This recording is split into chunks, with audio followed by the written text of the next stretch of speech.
All right, here we have a 2020 Jetta S Automatic in a silk blue exterior with the driver assist package. Here in the trunk, you can open it using the key, or there's a trunk button right underneath the logo found there. Now, in the car, you will have floor mats provided for the front, but this one came with rubber ones, which we already installed. Cargo blocks act as blocks you can set around with Velcro on this mat that is right here, the cargo mat. Underneath the car,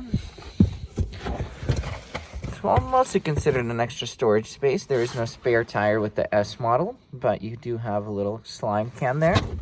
And you do have a first aid kit as well, Velcro to the side of the car. The car has notches on each side, so you can put down the seats, allowing for extra room. You unlock them here, come around the car. Let's unlock it again. Come around the car, and then you're able to pull down the seats after unlocking with that latch right there. There's seat belts for all three, so it is a 5-seater. Now the car, you'll notice, you do have to use the key to unlock or lock. If the battery ever dies, you have to pull this cap cover off and use the key to enter the car. Once you get into the car here, regular buttons, all are automatic, so you just push once down and will go down. Same with pulling it up. That's what the little indicator here is for.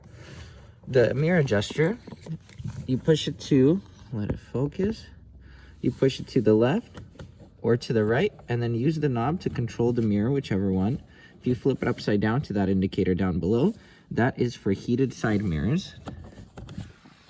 Now moving on to the interior of the car, we have the off position for lights, auto, which is the best one to use, amber lights around the car, and manual activation of the headlights. We'll keep it at auto for you. Then on the steering wheel here, you are able to unlock it using this lever. Then the steering wheel is telescopic, so it can come in, come out, up, down, the usual rotations. On your seat here, you have a height adjuster and a position for the backrest. And same thing with the front and back adjustment of the seat. There's a lever here.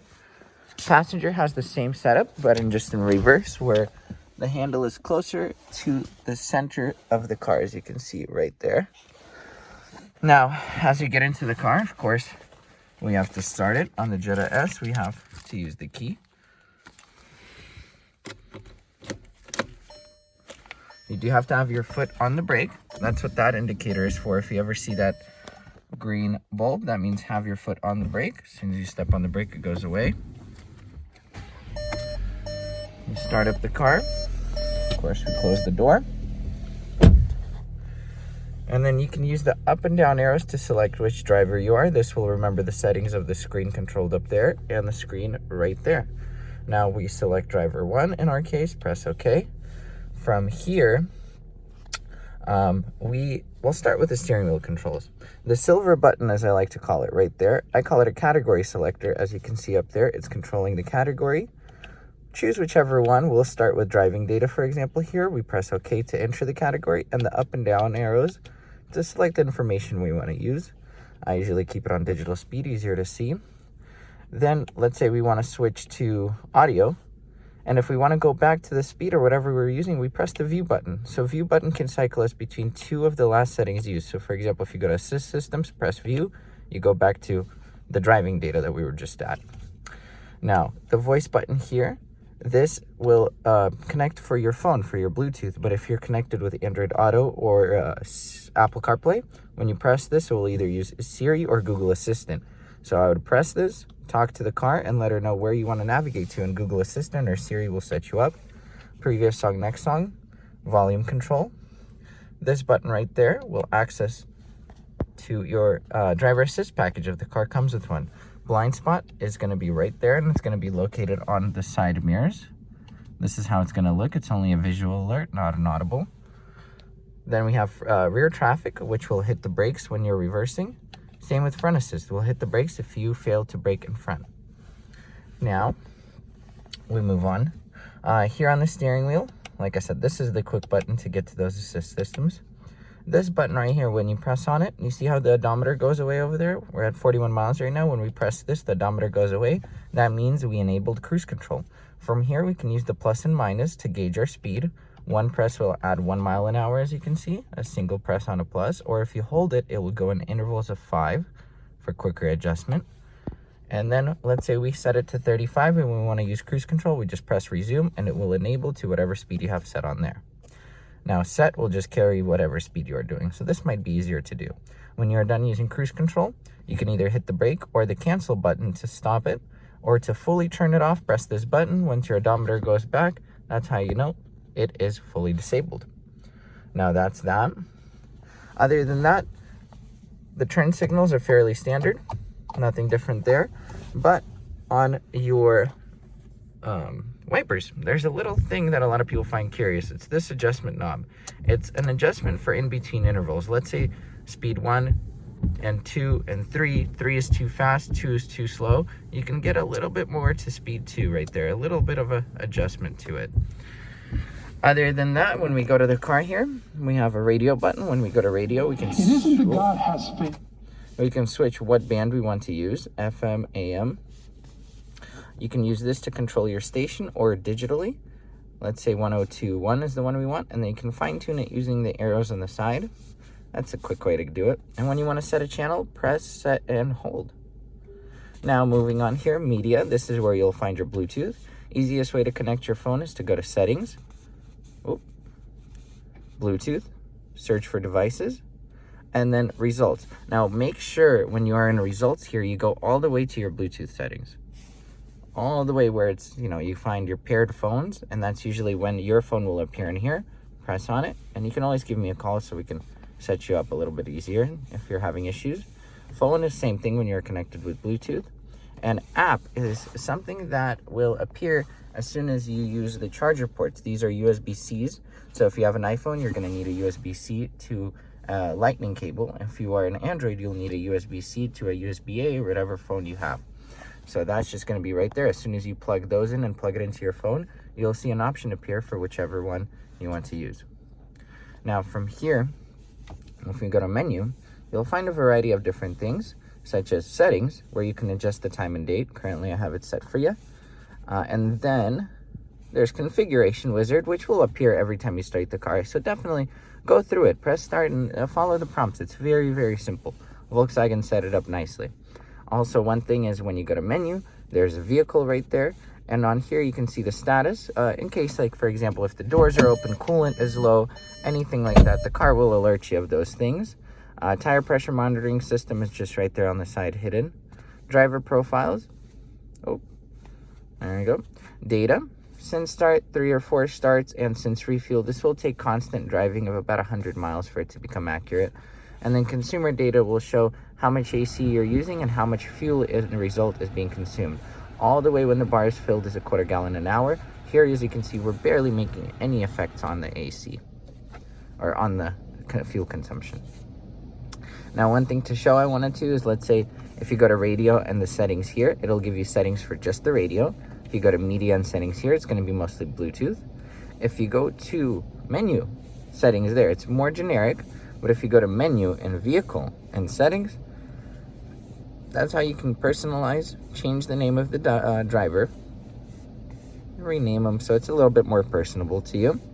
From here, you can also just do little things like convenience opening. When you set this to all, the first time you open the door, unlock the door, and hold down the driver's switch, it will roll down all of the windows to let hot air escape. So I'll leave this on for now. I don't know why it's not standard on. It's a nice feature. And you can make that the key unlock differently. So for example, right now I have the key in the car, but the first press on the car will unlock the driver door. Then you press it again and it unlocks all door. If you want, you can change it to do all doors at once. I'll leave it at single door now. That's usually for protection. Now, other than that, just mess around with the settings. And if you have any questions, call me and we can go through it together over FaceTime, where I can send you another video. Climate control, the strength, the temperature, the allocation of air, and this is self-explanatory, seen in common cars. The chargers, USB-Cs, like I mentioned earlier. And moving on, we have a handbrake here, which mimics a physical one. You pull it up like you would on a handbrake and you set it down. Now you do have to have your foot on the brake, otherwise this does nothing. So you have to have your foot on the brake, press that down. This button is to turn off auto engine idle. The car will shut down when the car is sitting at a red light and then start back up as soon as you let go of the brake even a little slightly. You have an eco button which will limit your throttle. And this will limit the throttle and saves you plenty of gas pretty much, but feels like a very slow and heavy car that you are driving. Now when you go into reverse, we do have a backup camera where you can adjust the colors of it, contrast, brightness, so on and so forth. Now from there, you have also drive/sports mode. Now drive is what it's going to go into standard, and you can tell, there it is, there's drive. It tells us right in this top corner. Now to go to sports mode, let me see if I can have everything in one frame. You just take the stick and you move it down. And as you see, we have a little S now. Now to go back to drive, we move it down again. So you can shift through this as you're driving, as you're standing still. And sports mode, it will use lower gears and take you to higher RPMs before shifting to the next gear. We'll use more gas, but we'll feel like a much sportier car. So as you notice, you just move the stick down, and that's it. That's her. You do have little buttons here as well. Let me see if there it is. There's light. Now, if you want the car in park, if you want the lights to come on as the door is open, you would want to press on this one right there. It's a little picture of a car. There it is. We press on that. Now I close my door, and the lights will function with the opening and closing of the doors. The rest are for manual activation, 2 lights in the front and control for the rear. And then here we have a CarNet system. So I is for informational services, roadside assistance, and this is a CarNet emergency service, not 911. It connects you to CarNet for emergency help, and they can then connect you to a local 911, or may it be police or a certain fire department. So don't be afraid to use this when you need to.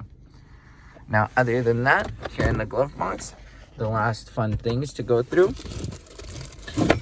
There is some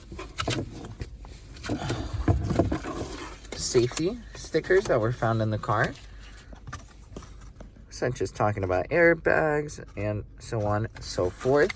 You do have a tow hook that they leave inside the glove box. And for this booklet, we'll have information about tire warranty, emissions warranty, but most importantly, roadside assistance is provided for free for 2 years. You have towing, emergency gas, and other things.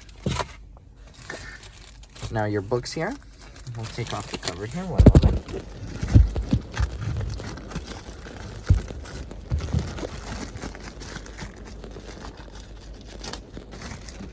All right, you have a quick reference guide to some of the things I just shown. And on the back, there's dash lights in case anything pops up that you're unsure about. So I'll make sure to leave this in the front of the book for you. Other than that, there is warranty and maintenance book. And of course, the big old one right there that you'll always see, the owner's manual. I'll leave the dash lights for you in the front, as those are usually the most handiest thing. There it is. That's the car. Alrighty, off to a wash now.